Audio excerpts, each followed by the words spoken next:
All right, special guest Than from Tidal Gardens back with us again. And today, the topic is old school technology. I bet you there's a lot of people that don't love this one. A little quote in here, basically, something he said is, old school stuff I liked that I may or may not have made a comeback. Number one is Kalkwasser. Brainless, cheap, and effective. Yeah, so I say brainless as if I haven't messed it up before. So for the longest time, I grew up with Kalkwasser as a wonderful way to maintain calcium and alkalinity.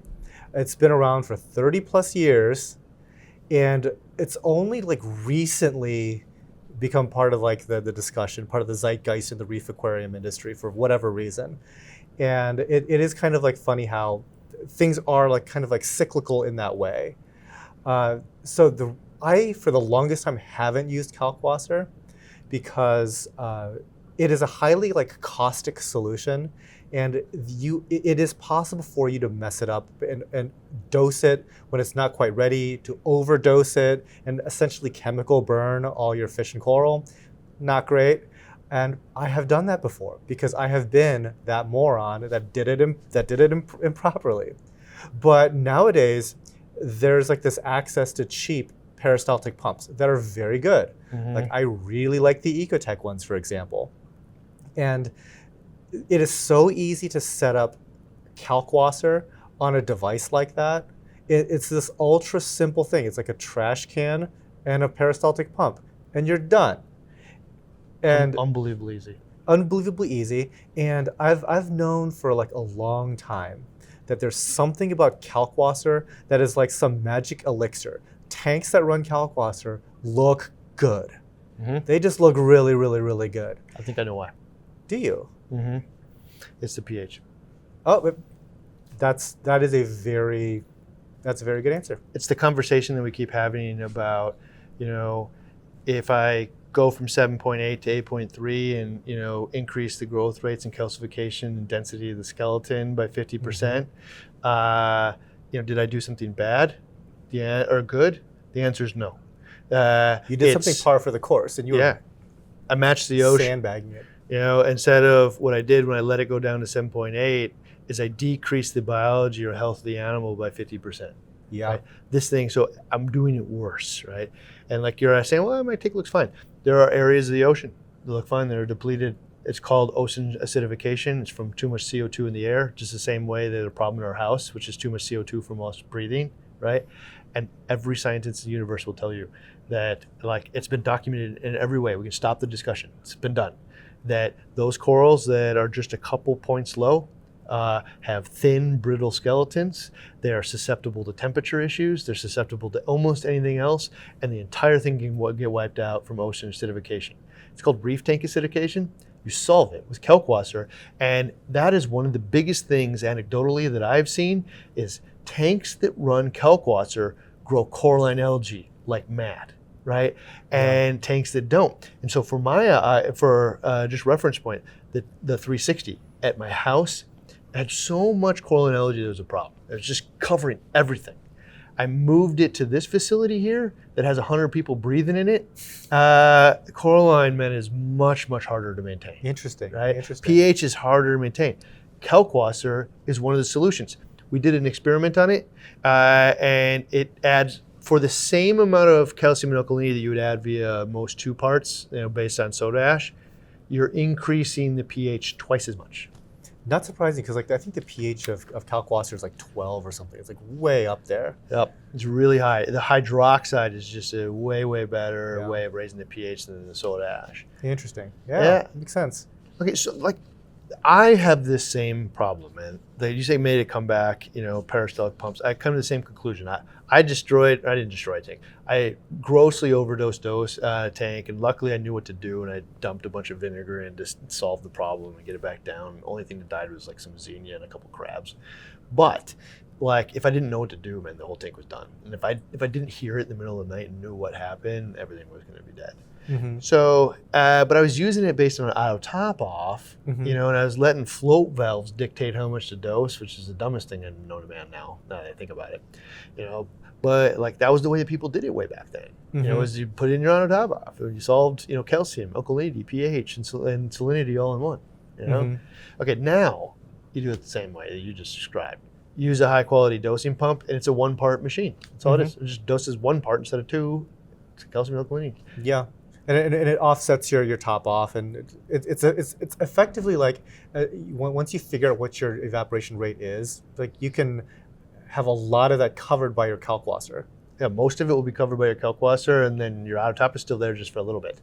Okay, so like erase Kalkwasser, and let's just call it magic dosing solution, right? Okay, because Kalkwasser means it's dated, right? But like we came out with some brand new. And I told you that this brand new thing was going to raise the pH double of your 2-part. It was going to have none of the salinity issues that you have with 2-part, you know, adding excess sodium and chloride. It was fairly good at like self-purification, you know. It precipitates phosphate. Yeah, it precipitates out phosphate. And your tank will just do way better. And by the way, it's also way cheaper. Way cheaper. You'd say, oh, where's that been, man? I want some of that. It's been in Germany.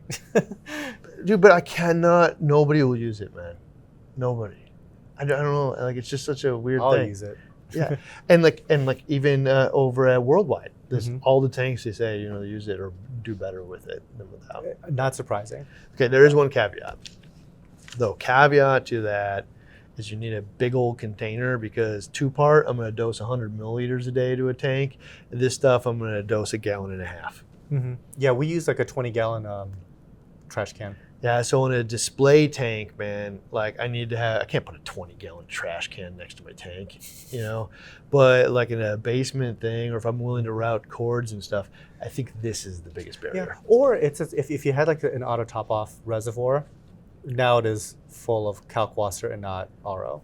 Okay, there is a hybrid to this now, right? And like I'm cautious to say this, but like, have you ever tried sodium hydroxide? No. I heard that's like mega aggressive. Okay, so sodium hydroxide raises the pH the exact same way as Kalkwasser does. In this, if you're doing it dose for dose, like I want to raise the tank 1 DKH per se, right, and replace it. It'll have the exact same increase in pH because it's the same amount of hydroxide, right? Sodium hydroxide and calcium hydroxide. So basically, it's now 2-part that's based on sodium hydroxide instead of sodium carbonate, right? But you know what sodium hydroxide is? Other name for it? Is it lye? Lye. Have you ever seen Fight Club? Yes. Yeah, it hurts. Yeah. Because it burns, man. You know, it's a dangerous chemical. Yeah. So the problem is right now the lye-based solutions are all DIY. And like I don't want to recommend anybody do this because you can be safe with it once. And if you're like a, you know, like really, really, you know, attention to detail type person, meticulous, well, then you'll do it great. You have safety standards, you wear gloves, you wear eye protection and all this stuff when you're mixing it up. It's a ridiculous standard for 2-part. Right. You know, you got your kids around, you got pets around. You have employees. You have employees around. Yeah, it's a problem. Okay, so the alternative to that though is I'm curious if somebody out there made a 2-part that was already pre-mixed. You know, so you're not dealing with, you know, the powder and the mess. And like even like I think of Red Sea's little dosing tops where that's like you can't even spill it because you have a little plug-in for your dosing thing. Could I have the benefits, the pH benefits of a lye-based or sodium hydroxide-based 2-part without the safety hazards? Because I would use that. Yeah, I was thinking like besides the dangerous aspect of it, one thing that is kind of compelling about that is we in one of our systems we actually couldn't dose any more Kalkwasser because our calcium was getting consumed at a slower rate. So our calcium is like drifting at 400, closer to 500, but we still need alkalinity, and so Can't separate it. Yeah, and so like a sodium hydroxide thing would address the alkalinity component without driving up the calcium figure further. Yeah, I mean, people have asked us as bulk reef supply to provide like a pharmaceutical grade type of sodium hydroxide, and I'm sure we could source it and provide it. I just am uncomfortable selling it. You know, like I just don't think that I don't need a tank or money bad enough to know that sooner or later somebody's kid's gonna get this in their eyes. Yeah. You know, or they're gonna spill it, or it's just like this is the bad news. There's a reason. Like if you go to like Home Depot and look at it, there's literal giant ass like skull and crossbones on here. You know, like huge thing, danger, danger, danger, right? And so that the DIY community that promotes this stuff never ever promotes the safety of it enough. They'll tell you all the benefits, right? And the benefits are real, and they're why I'm talking about it now. But man, it's the strongest base, isn't it? Like it's way up there. Yeah. So I don't know. I think there's room maybe like for one of the commercial entities out there to make a liquid version that's in a safe container. Because like for me, for a standard person, it's all like kind of the most of the benefits of Kalkwasser, but in a concentrated solution that fits underneath a stand. So, but if you're doing a frag system where you can pump it up wherever you want, or if you know, one of the things I think of if you want to put a 20-gallon tank next to your tank, go to like a Home Goods or something and get like one of those little chests. You know, it's like basically a piece of furniture. You know, and then put a vat in there where you can fill your Kalkwasser, and then just put a little tube, you know, going into your tank. But Kalkwasser, totally gonna appreciate it. Yeah, it's making a comeback, I think. Okay, I've been pitching it for a really long time, and I finally gave up. I wish people heard, but they didn't. So maybe I'm like too late. I gave up too soon. Yeah, we'll see. Okay, next one is motorized light tracks haven't made a comeback. No, and this popped into my head. Can you explain why you would want one first? Okay, so what a motorized light track is basically like a rail that moves a light fixture back and forth. And the reason why that is something that I would find very valuable in a system like mine is that right now we have like a number of lights with diffusers and everything like that. We have more lights than what seems to be even necessary. Like a normal place might have like 3, we have 6 lights. And even still, with the diffusion and everything, we struggle with like beam angle of light. So we get like harsh shadows. We're using LED mainly, so we get harsh shadows, and we're just not able to get the overall illumination that we're really looking for. If you could move those lights back probably just as much as like 6 to 12 inches back and forth, shadow's no longer a problem. Correct. Yeah. And so theoretically also you could do it with like half the lighting, because you have just this like because you're moving the light itself, and you're providing, because you don't have to blast all your corals all the time with that light.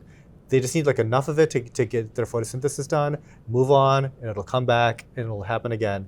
But the angles are so important. They're also going to go from like when you're moving the light, it's going to go from whatever 300 par, and they'll slowly go into 100 as it gets so far away, and they'll go back up to 300. It's never not exposed. But the shadows, man, when we test the shadows, like this thing could be near zero. I think somebody I know actually, I think it was I can't remember who it was, but he tested the par inside of the acro, and it was like 5. In the shadowed part of it. Well, of course it's not doing well. Right. And we literally have acro colonies and SPS colonies where that shade happens, it is dead, just absolutely dead, and the coral then grows from there.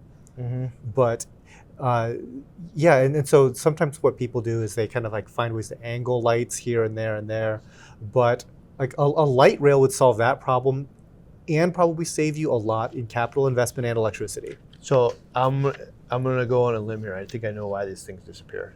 Okay. It's because Sunlight Supply left our industry. Okay. Yeah, because Sunlight Supply used to be who sourced all this stuff, and they supply horticulture, and they move these things around for the same reason. they're trying to expose the leaves and stuff to different to light that would otherwise, where the leaves are shadowing them each other, right? And so they had big halides and big reflectors, and it would still happen. So they were moving the lights around to be able to expose the entire plant, life. The more photosynthetic energy, the better the plant grows. More tomatoes you could grow. Tomatoes. The time is tomatoes. It's a theory. But turns out the tomato industry is way bigger than reefing, and they just left us behind. Yeah. But theoretically, I mean, it's not like rocket science. It's just a motorized track. Like somebody could make one. Yeah, I mean, I guess we could go buy them. Still, people could go like aftermarket. If you wanted to, I think that you'd go to the horticulture industry. That's where you'd find them. Exactly. You're gonna have to like retrofit it and all that stuff. And I don't know how much this applies to a, home environment. This is definitely production. Yeah. There's shadows in home aquariums. Well, but in a home aquarium, man, the shadow would be easier to like. I mean, another thing that the Sunlight Supply left us behind was the tech fixture. That super inexpensive T5 fixture. Okay. So, but if I blanket the tank from light end to end, where the actual light source is bigger than the object you're trying to illuminate, being the aquascape, I've wrapped in light from every angle, right? Yeah. So I don't need to move it anymore. Right. Right. But like in your case, I got a 4 foot by 10 foot space. There is no light that is 4 feet by 10 feet. No. That doesn't exist. No. Not a panel like that. No. No, I mean you could butt together T5s endlessly, but like that'd be a not viable solution. Not so much. Yeah. So I like the idea. I mean, I even kind of like if it'd be cool, like if inside of a fixture, it'd almost be fun if you could get like a fixture that was really cool fill lights on both sides, and then like in a track inside of it, the LEDs kind of moved across as like almost like a LED train. Yeah, like a LED train for like sunset, sunrise effects.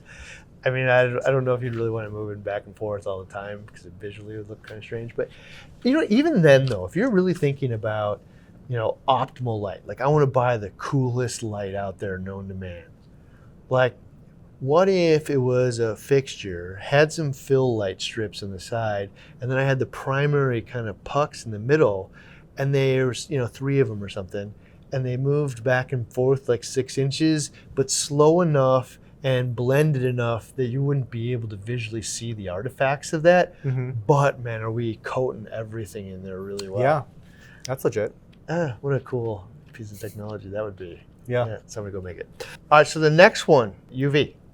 Yeah, so I've been in this industry like a really long time. Been a hobbyist for a really, really long time. Let's say like over 30 years. And in at least 25 of those years, UV was kind of like this ostracized technology that it's relegated to the freshwater world, and that it was even like counterproductive. Like, oh, you're trying to like sterilize your water. You don't want to do that. You want like this microbial flora in your water, all of this stuff. And so it was only until recently that I don't even remember exactly what precipitated the decision, but we installed UV back on our systems.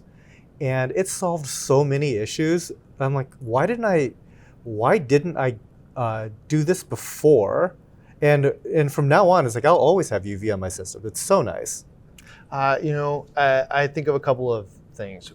One, I think of the dinos. They come in different forms. Some of them are easier to eliminate than others. But there's a type that we had in the 750, the WWC tank, that it covers everything during the day, and then at night it breaks back up into little bits and goes back into the water. That type, like, gone. You turn the UV on, it's gone in a day. You'll never see it, right? Or as a treatment, but if I had it in the beginning, I would never even know I had it. So totally solves that problem. I also think of its original purpose, which is fish parasites and stuff. Okay, the reality is nobody is quarantining, and I shouldn't say nobody, but very few people are quarantined properly, right, in a way that would actually eradicate these things. And then even within the subset of the few percent point of people that are doing quarantine properly, then are they quarantining every last drop of water? Are they doing every crab, snail, coral, everything that goes in the tank? And the answer for those people is very no. Like, we just have to accept that this is probably not going to happen. And so, there is that theory of like ick management, parasite management. We're just going to manage the fact that this is probably going to be in there. And that, like, if I send all of them, the free swimming parasites through there, well, they get sterilized. It doesn't kill them. It stops them from replicating. Messes up their DNA. Yeah. Okay. So the problem that I ran into, and it was treated like snake oil to me in the beginning. Like, this is just garbage. Don't buy this thing.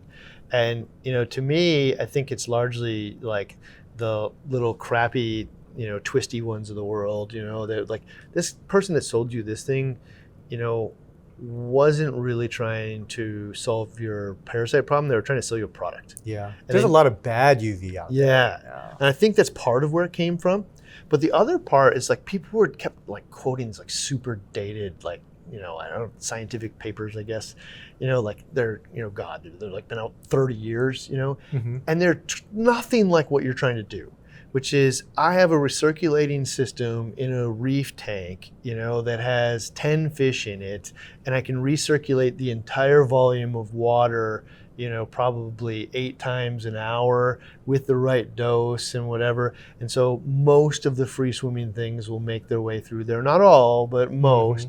Okay, but the paper that they would, like, people study, whether UV works, would be doing it in like a koi farm environment, where pond. Yeah, it's a big giant cement pond, and the density of fish is they're all touching each other. Like, there's so many in there, and then deciding whether or not it worked in that environment, then applying it to aquarium. Like, it's just not the same thing. No. And even then there was different viewpoints on whether or not it works. And yes, the guy that did it was smart, but the paper wasn't written on an aquarium. Right. You know? And so it was totally misused science. So anecdotally now, I tell you that everybody that I know, like in the commercial level of this, is all using it. And I should say everybody, but a vast majority. And what's really the downside to it? Like, there's not a lot of downsides to running UV. Well, there's goofballs out there like, it's going to destroy your copepod population. This thing sterilizes microscopic things, man. Yeah. Like a copepod, I can see with the human eye. It has appendages I can even see. Like, would I tell you that it's good for the copepod to sit in there forever? Probably not. But it's not going to eliminate copepods from the tank. If you wanted to eliminate copepods, and you're one of the solutions you're considering was UV, you will be very unsuccessful. Okay, so then the next theory would be, well, it's going to eliminate the pelagic bacteria that lives in the open water, right? Eliminate's a strong word, but like in our DNA testing, we did find out that it did seem to be true, that you would reduce the overall amount of pelagic bacteria in the water. So, yeah. So, I mean, like, that's just a theoretical question of, is that beneficial or not? I don't know. Like, it sounds bad when you say it, but all the tanks I see running with UV don't have that problem. Okay, and then so this tank right here, right? This one broke out in ick, right? Okay. And we put a UV on. And people usually say that UV is like a preventive, it's not a treatment. It's wrong. I even used to say that. It's wrong. Now, if you have a total outbreak in the way that, like, things got days to live, then it's not going to solve that. Right. But if you have the type of outbreak that, is just going to slowly get worse and worse, okay, well, what I'm going to do, man, is disrupt that organism's, like, cycle, right? So, it feeds on the fish, it falls off, it, goes and lives in the sand for a while, then goes back into the water, captures on a fish. And usually I've found that actually, you think about, like, how could it catch it? It's because it falls off where they sleep, and then when they go back and sleep there, then they reattach. That's, I don't know, that's what I've been told. How it but works. then over time, like, the UV just scrubs all that stuff out. Like, eventually it gets there. There's 2 points. The point that's specifically the one where it falls off and comes on, like, there are points in there where it can catch it. Now, it won't catch it all because some of it's happening, where it's sleeping and stuff. But what I can do is dramatically reduce the parasite load in there by preventing, one becomes, 3,000 becomes whatever, right? I can stop all of that in its tracks and stop these things from replicating. And in here, man, there's like a powder blue that's like, supposed to be or is like an ick magnet. And like what they really serve is like patient zero. Like that creates so many that just overwhelms the tank. Other fish that otherwise were healthy, just solved it. It goes away. Nice. Yeah. So like we see, there's tanks all over. I know full well I have disease in them, man, but you don't see any signs of it because we're running the UV to keep the parasite load down. Right. And I guess one other thing when it comes to to UV is that when we're running like other treatments, not even like necessarily a fish pathogen thing, but certain medications and whatnot, they'll say specifically like turn off your UV. And the idea is that once for it to be effective, but when it's time to then stop the treatment, just crank up the UV again, and all of a sudden all of that stuff is eliminated. So it's just another like cool way to do it. Exactly. So the thing that I think about this, like a lot of times there's these fights about these things. You see people on the forums or wherever, like bickering one way or another about whether it's the best thing ever or the worst thing ever, and usually it's in the middle somewhere. Is like it isn't a question of does it work or should I use it? It's a question of does it fit and do I have the budget for it? Because absolutely, like. It costs less than a couple of fish in most cases, right? And it solves more than just parasite issues in the tank, right? And so, or like fish parasites, right? It solves some of the uglies. And it even can seemingly reduce the spread of algae in some cases. Like, it's not gonna stop the glass from like getting green and stuff, but if you clean the glass really well, it can slow down the spread of it. Sure. And so, like, it's just it's like anything else on the whole thing, right? It's a budget question. I went and bought some speakers the other day, or I was gonna. I actually did it because this guy's advice. I was like, hey, dude, are those things really worth that? And he's like, well, think about your entire, system that you set up. Like, do you have sound treatment in the room? Do you have like an amp? Do you have like whatever? It's like, because the upgrade from where you're at right now to this thing, yeah, there's benefit, but like if you haven't done sound treatment yet, go do that. And he's telling me to buy stuff that he doesn't even sell, like and so like that's sound advice. Same thing here. Like, is it of value? Yes, 100%.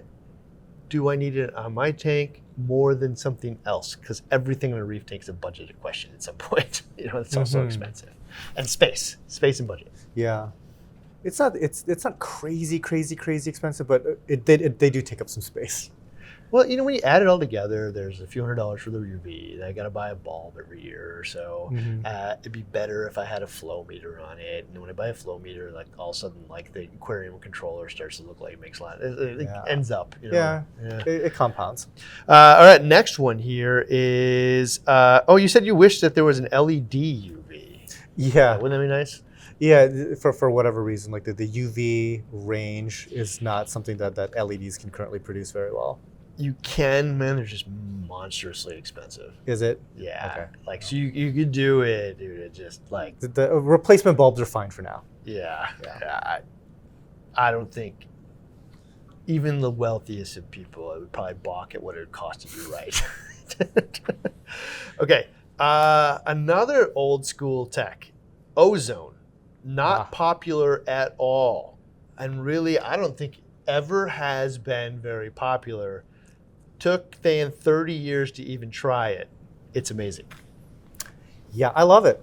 Yeah, I absolutely love it. Like I had to get talked into it by like many phone calls and conversations with a manufacturer of ozone, as well as one of the plumbing companies I work with also does like industrial, like municipal water supply type stuff, and they are very knowledgeable about ozone for that application.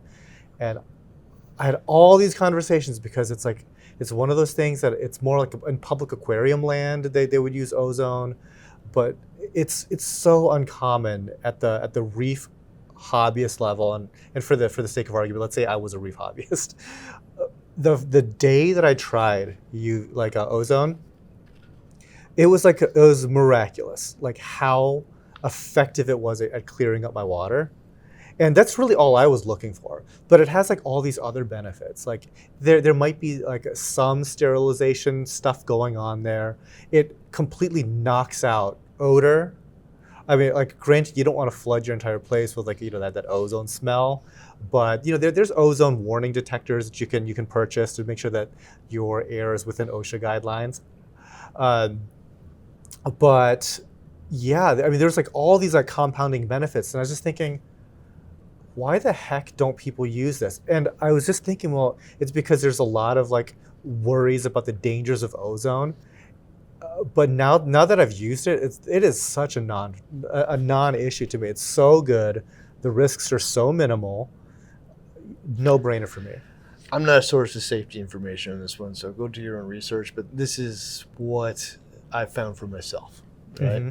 If you ever been to Sharper Image and the thing smells like beautiful, then in that building you're going to find that it's just the ionic breeze in there that was doing all of that, and so it's in like the little ionic button on every air filter, not every, but the air filters that have that is ozone, right? And it smells like lightning, right? So Google this, but what I've Googled was that if you can, the threshold at which it's dangerous to you is higher than where you could smell it. So your nose is actually a somewhat accurate safety thing. Okay, but also I just started using it at night. The half-life on this stuff is it oxidizes really quickly. Yes. So I started using it at night when nobody's around, and then like I don't really worry about it past that. It's fast reacting, meaning that it's not going to hang around. Yep. But it's also fast reacting in that it's going to get its job done really fast. So I think I saw it in one of your videos. Was you did it in a bucket. It takes like 5 minutes to go from yellow to completely crystal clear. Like it's not one of those things where like, oh, it takes like 3 weeks and then you'll see some benefits. No, you'll see those benefits now. It is so effective. Okay.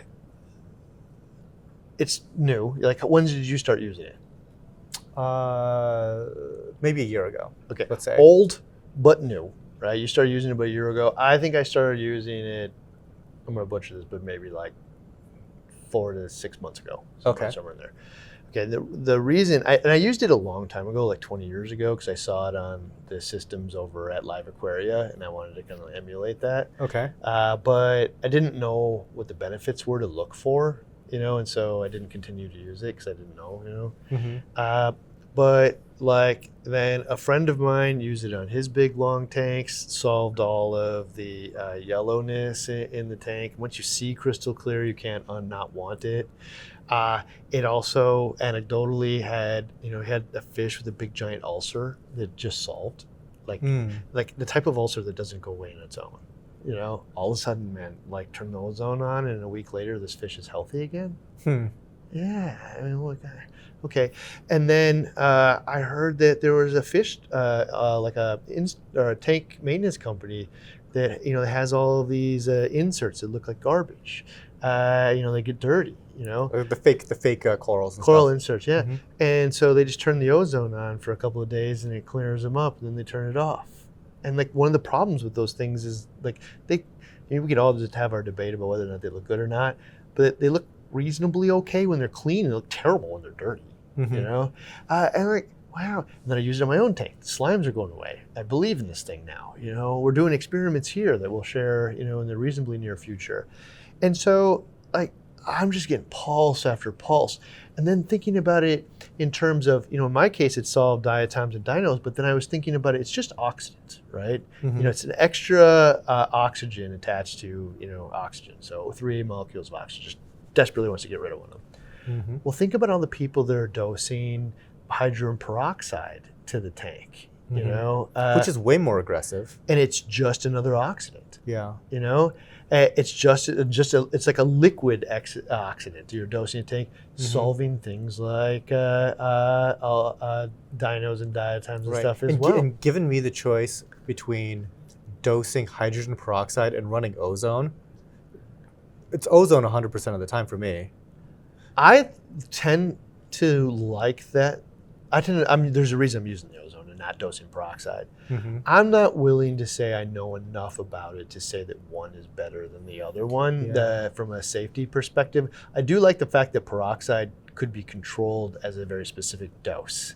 Okay. I just don't know how I would find that dose, Whereas with ozone, there's generally like this ORP guideline that you're kind of seems to be safe. Yeah.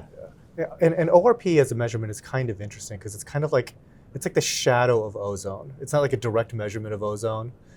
It's the way that I think it's been a long time since I read this article, but I think Randy Holmes Farley described it as it's a galactic battle of organics and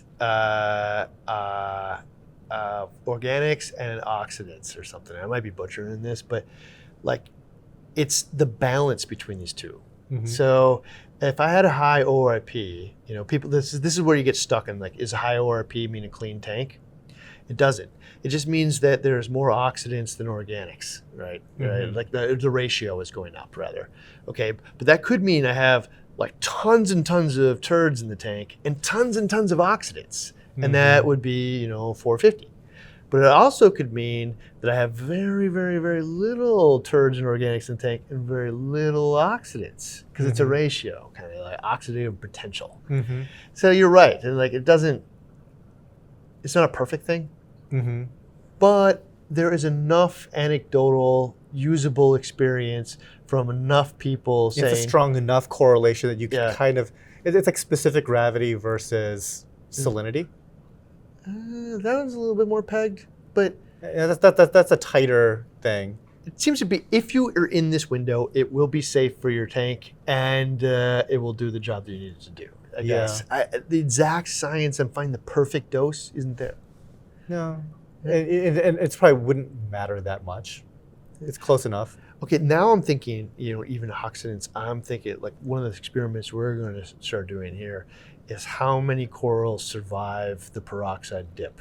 Okay, right? That's a good one to check up on. Yeah, because the peroxide dip, the corals you put in there, algae totally stripped off this thing. And I watched some of the flatworms and stuff under a microscope after you watch them literally dissolve under the microscope before your eye, right? Yeah. Stuff works really, really well. And most of the corals that we put it through survived it just fine. 2-minute dip in, essentially peroxide is oxidant in fresh water, a dip in that.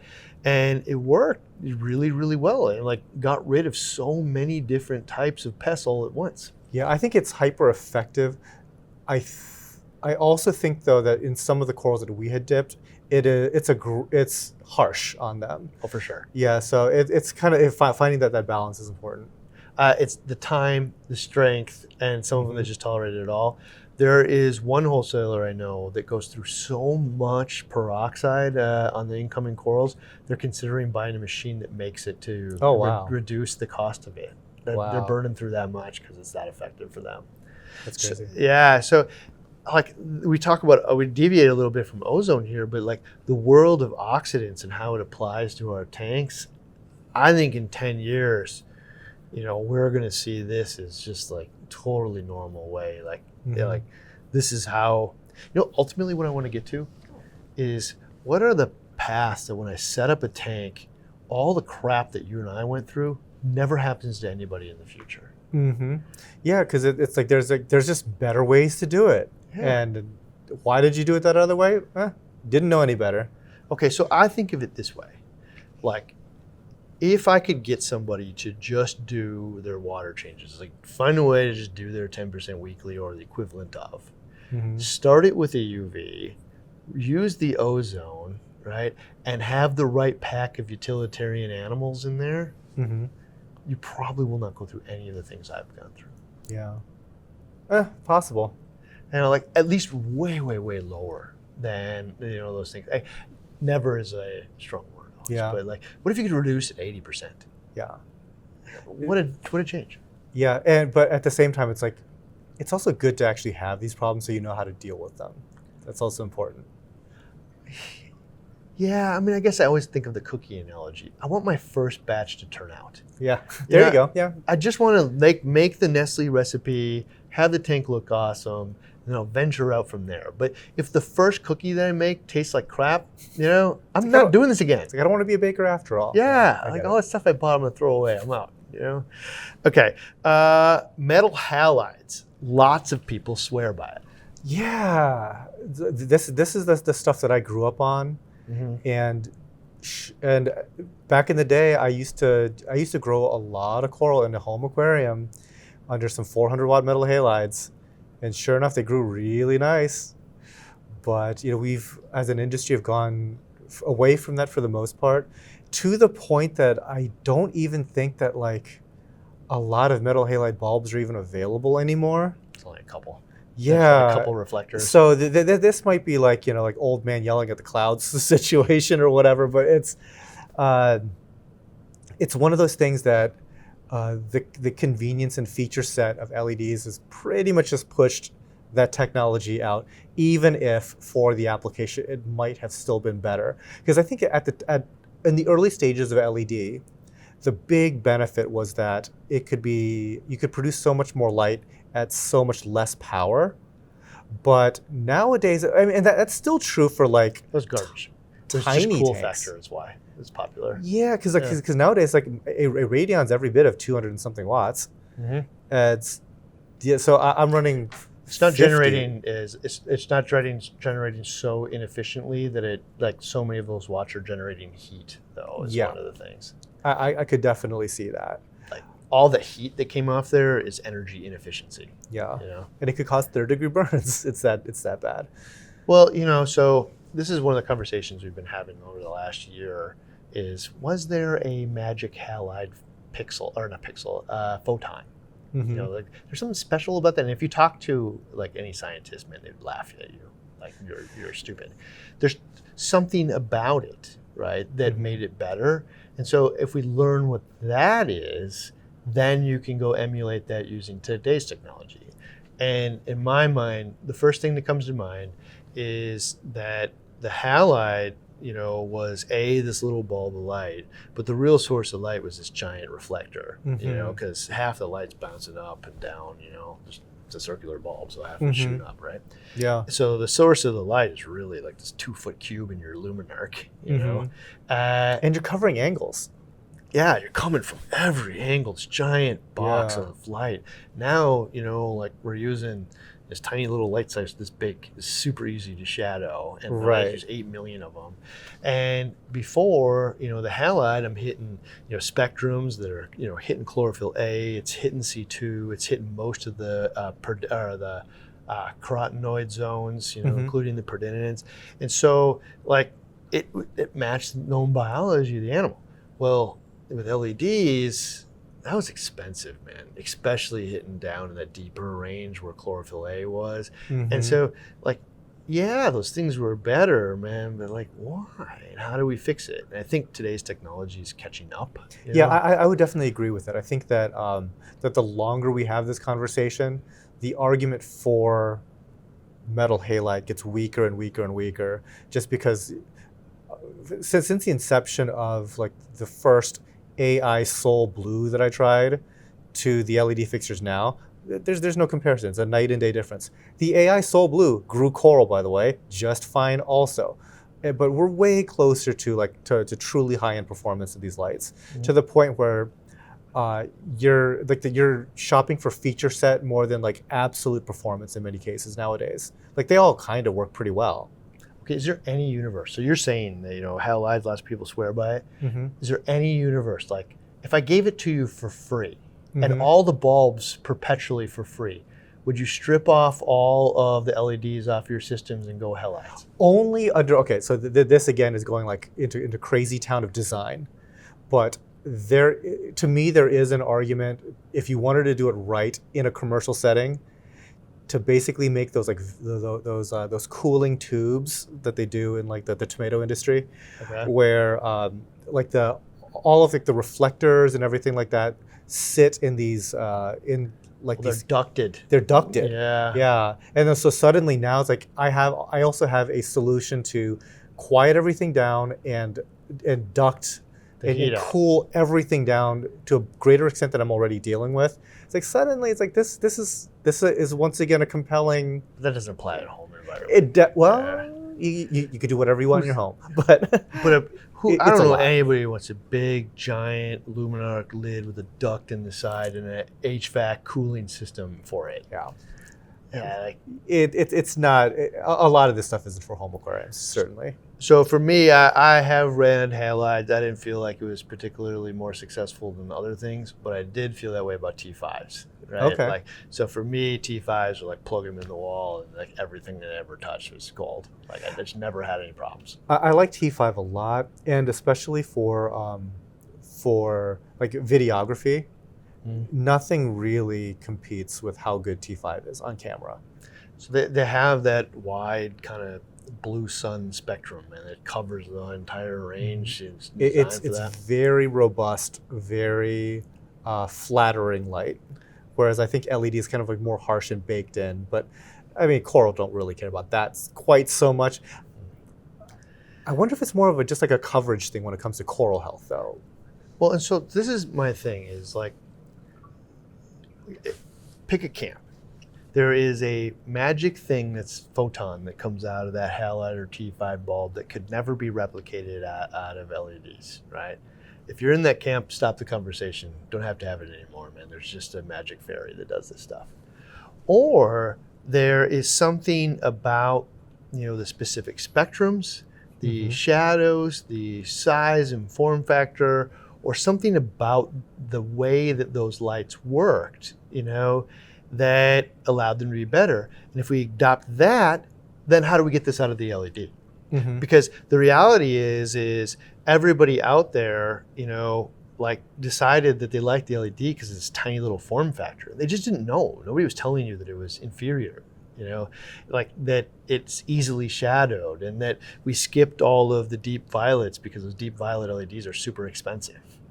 It's just too bad because a lot of people would have paid for it if you had just told them. But that kind of makes the other ones inferior that you're selling. I don't know.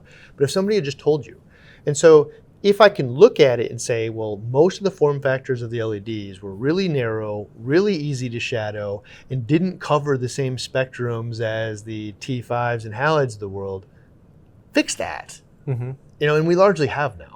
They finally have caught up in today's world.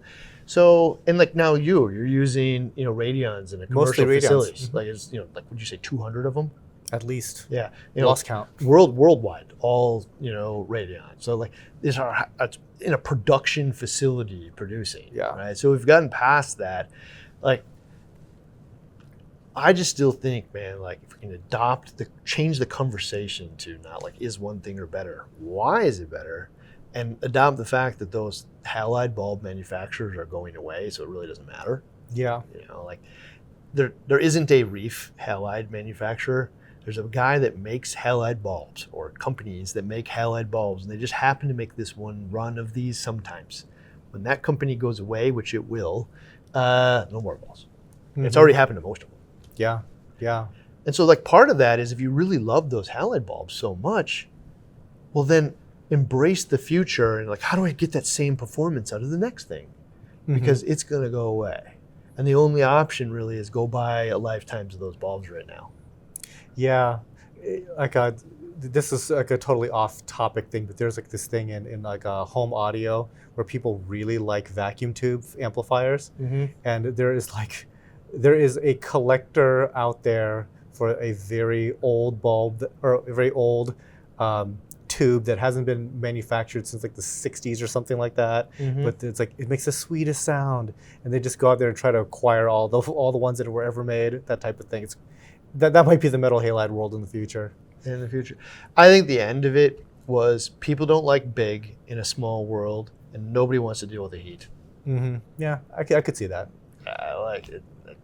If you didn't know, and I showed you, and it just looked like these were all the same success, would you want that big tin can above your tank, or would you want this like tiny small form factor puck? Yeah, aesthetically, you want the smaller one. Yeah, and that's why they sell at the store, and so it's, to be frank, it's what you guys buy is what's popular. So Yeah. until the knowledge set changes on what we wanted to buy, that is what people are going to make. And Because the other ones go out of business. and the small form factor thing, it's good enough for a lot of people. They're fine. They're fine in a professional environment. Do you remember Build My LED? Yeah, I do. Okay, ugly light in my mind, but it was big strips of LEDs, you know. And actually, I think it might have been at that Washington D.C. where I saw them. I met you like the first time, right? And they had them there, and it's just like it's basically T5 LEDs, you know, like the design is blank as a tank, and it's used largely in horticulture, and like this is the solution, but nobody will ever buy it because it's ugly. Doesn't matter. Doesn't matter how great it is. Yeah, something to be said for that. Okay, actually, this is the frustrating part for me. Okay. Okay, I'm going to give you a poll, right? Lighting. Most important factor to you. Give me your answer, right? Supports the biology of the animal and health. Supports the color, gets the best color out of it. Easiest to install. Cheapest option. Best mounting thing on it. Best phone application. All these things. What is the most important factor to you? It's probably a tie with the first two, but it's probably closer to two rather than one. So color, biology. Yeah. Landslide in the general public? It's the phone app, isn't it? No, it's not, man. It's easy install. Is it really? Yeah. Oh my gosh. So you can openly say it doesn't do great color and it's not going to support the biology. But if it's easy to install, that's the number one. That is super surprising. It's not surprising, man. If you think about it, like when I'm shopping and you're frustrating about it, like I'm shopping for all the options and I'm thinking about how I'm gonna drill holes in the ceiling and like I don't want to do that and like hang arms off the wall. And so I just like don't want to do all that. And I kind of hope that they're all reasonably good, which isn't true. And I just want the one that I can, mount on the tank elegantly and easy. It makes total sense, but it's because you don't know that biologically some of these are so inferior to the other ones. Interesting. Yeah, like nobody's marketing that, and like who can even say that? Like even me, it's hard for me to actually say which ones are the terrible ones because it's bad business, man. Like I can tell you what to look for and you can go find it on your own, but I can't just say this one's total garbage. Hilarious. Yeah. All right. Well, you know what? There's more where this came from, and you can see it in the playlist right here, and we'll be back.